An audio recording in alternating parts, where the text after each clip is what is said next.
नमस्कार बंधुरा काकुलिस fantasy channel आपनादेर सकलकेई स्वागत।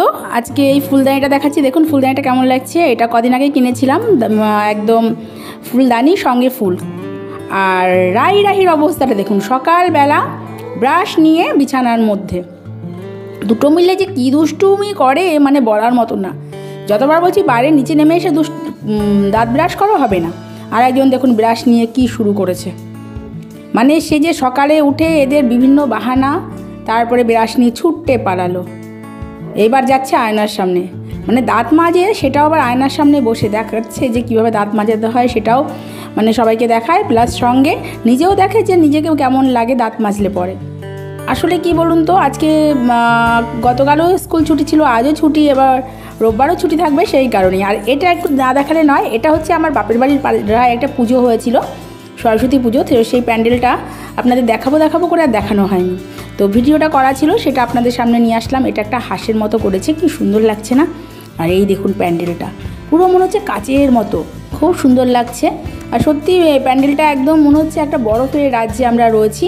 দেখুন দেবীকে বরফের মতন মনে হচ্ছে, যে বিভিন্ন টাইপের করেছে, যে বরফগুলো ঝুড়ো বরফ, তার উপরে দেবী বসে আছে। আর এটা পুরো একটা কাচের মানে বরফের প্যান্ডেল এরকম মনে হচ্ছে, সত্যিই খুব সুন্দর লাগছিল। আর এখানে একটা মেলাও বসেছে ছোটোখাটো, তো সেই মেলা থেকে আবার মনাদের জন্য কিছু কেনাও হয়েছিল, তো সেগুলো আমি আস্তে আস্তে আপনাদের দেখাবো। তার আগে শুধু একবার দেখাচ্ছি, দেখুন চক্রর মতন ঘুরছে, খেয়াল করলে বুঝতে পারবেন দেবী বসে আছে চারপাশে চক্রের মতন। আর এই হচ্ছে মেলা থেকে নিয়ে আসা ওদের পুতুলের তো আর শেষ নেই, মানে এত কেনা হয় আর এত এদের মানে বায়না বেড়ে গেছে। দেখুন এই পুতুলগুলো আবার কেনা হলো, চাইনিজ ডল, এগুলো কি সুন্দর না সত্যি, মানে এত সুন্দর করে বানায়। আর দামটাও যে খুব বেশি সে না, পুতুল হিসাবে দাম ঠিকই আছে, কারণ এগুলো 280 টাকা করে নিয়েছে, 300 টাকা করে চাইছিল, যেহেতু দুটো নিয়েছি। এই দেখুন সঙ্গে আবার টিফিন বক্স নিয়েও নাচানাচি করছে, সেটাও লাগে। আর টিফিন বক্সে যেহেতু স্কুলে টিফিন পাঠাই, ওরা বাড়িতেও মাঝে মাঝে টিফিন বক্সে টিফিন খায়। দুই বোন মিলে পুতুল দুটো নিয়ে কি করছে। আর জামাগুলোও দেখুন কি সুন্দর, একটা পিঙ্ক কালারের আর একটা হচ্ছে গিয়ে ভায়োলেট কালার, হালকা একদম, খুব সুন্দর লাগছে। আর আমার না সত্যি কথা বলতে গিয়ে আমারও খুব ভালো লাগে সব পুতুলগুলো। আগে দেখতাম খুব বারবি চলতো, এখন আবার বারবিটা না অতটা নেই। আমরা ছোটোবেলায় বারবি পুতুল প্রচুর খেলেছি, কিন্তু এখন আর কোনো বারবি পুতুল সেরকম একটা চলে না। এখন এই চাইনিজ স্টলগুলো বেরিয়ে না, সবাই চাইনিজ স্টলগুলোই পছন্দ করে।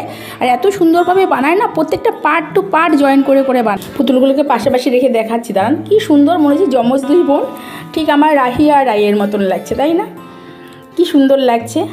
আর ওদের ব্লগ ডে চ্যানেলটা আমি কয়েকদিনের মধ্যেই ওপেন করছি, সেটা আপনাদের সামনে নিয়ে আসবো। তার আগে দেখুন গতকাল রাতের ভিডিওটা, কি অবস্থা। ওদের খাওয়ানো হয়েছে, ভেবেছি ঘুম পাড়াবো, তার আগে দেখুন একজন ওইভাবে মুছছে, মানে ও রাতের বেলা ঠিক মানে কাজ দেখে, ওর মা রাতের বেলা একটু ঝাড়পোছ করে ঘুমায়, সেই কারণে এটা নিয়ে এসে, এটা দিয়ে ওরা নাকি ঘর মুছবে।